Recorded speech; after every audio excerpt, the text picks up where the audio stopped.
താഴെ പോ, മുകളിൽ പോ. ഹായ് ഫ്രണ്ട്സ്, എല്ലാവർക്കും പുതിയൊരു വീഡിയോയിലേക്ക് സ്വാഗതം. ഫ്രണ്ട്സ്, അപ്പോൾ ഇന്ന് നമ്മൾ ചെയ്യാൻ പോണത് ഒരു ഡ്രോപ്പർ വാട്ടർ എക്സ്പെരിമെന്റ് ആണ്. അപ്പോൾ നമുക്ക് നേരെ വീഡിയോയിലേക്ക് ഇട്ടാലോ. ഫ്രണ്ട്സ്, അപ്പോൾ നമുക്ക് ആദ്യമായിട്ട് ആവശ്യമുള്ളത് ഇതുപോലത്തെ ട്രാൻസ്പെറന്റ് ആയിട്ടുള്ള ഒരു ബോട്ടിലാണ്. ഇനി നമുക്ക് കുട്ടികൾക്കൊക്കെ മരുന്ന് കൊടുക്കുന്ന ഒരു ഡ്രോപ്പറിന്റെ ആവശ്യം കൂടെ ഉണ്ട് കേട്ടോ. അപ്പോൾ നമ്മുടെ ഈ ബോട്ടിലിൽ നമുക്ക് മുഴുവനായിട്ടൊന്ന് വെള്ളം നിറച്ചെടുക്കാം.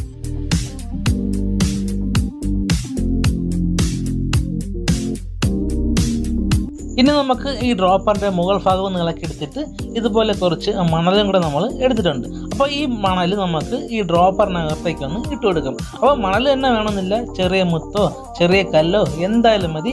നമുക്ക് ഈ ഡ്രോപ്പറിന്റെ വെയിറ്റ് ഒന്ന് അഡ്ജസ്റ്റ് ചെയ്യാൻ വേണ്ടിയാണ് നമ്മളിങ്ങനെ ചെയ്തെടുക്കുന്നത്. അപ്പോൾ നമുക്ക് ആ ഡ്രോപ്പറിന്റെ അടപ്പൊക്കെ വെച്ചൊന്ന് അടച്ചതിന് ശേഷം നമുക്ക് കുറച്ച് വെള്ളം കൂടെ ഈ ഡ്രോപ്പറിനകത്തേക്ക് ഒന്ന് കയറ്റി കൊടുക്കാം. അപ്പോൾ നമ്മൾ ഈ ഡ്രോപ്പർ ഈ കുപ്പിക്കകത്ത് ഇടുമ്പോൾ ചെടിയായിട്ട് നിൽക്കാൻ വേണ്ടിയാണ് നമ്മളിങ്ങനെ ചെയ്തെടുത്തത്. അപ്പോൾ നമുക്ക് ഈ അടപ്പം കൂടെ വെച്ചിട്ട് അടിപൊളിയായിട്ട് ടൈറ്റ് ചെയ്തൊന്ന് അടച്ചും കൂടെ കൊടുക്കാം.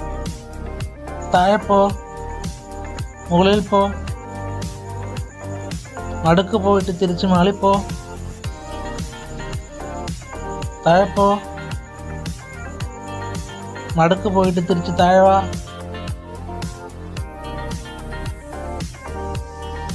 ഫ്രണ്ട്സ്, അപ്പോൾ എങ്ങനെയുണ്ട് നമ്മുടെ ഡ്രോപ്പർ വാട്ടർ മാജിക്കൽ എക്സ്പെരിമെന്റ്? സംഭവം കിടക്കില്ലേ? അപ്പോൾ അതിന്റെ ട്രിക്ക് അറിയണ്ടേ? അപ്പോൾ നമുക്ക് ട്രിക്ക് അറിഞ്ഞിട്ട് വരാം. ഫ്രണ്ട്സ്, അപ്പോൾ നമ്മുടെ എക്സ്പെരിമെന്റ് നടക്കുന്നത് പാസ്കൽ നിയമത്തിന്റെ അടിസ്ഥാനത്തിലാണ്. അതായത് നമ്മൾ ഒരു ദ്രാവകത്തിൽ മർദ്ദം കൊടുക്കുമ്പോൾ ആ മർദ്ദം ആ ദ്രാവകം മുഴുവനായിട്ട് വ്യാപിക്കും. ഫ്രണ്ട്സ്, അപ്പോൾ നമ്മുടെ കൈ ഉപയോഗിച്ച് ഈ ബോട്ടിലിൽ നമ്മളൊരു മർദ്ദം കൊടുക്കുമ്പോൾ ആ ഡ്രോപ്പർ താഴേക്ക് വരും. അപ്പോൾ നമ്മുടെ കൈ എടുക്കുമ്പോൾ ആ ഡ്രോപ്പർ മുകളിലേക്ക് പോകും. അപ്പോൾ അതാണ് ഇവിടെ നടക്കുന്ന ആ ഒരു സയൻസ്.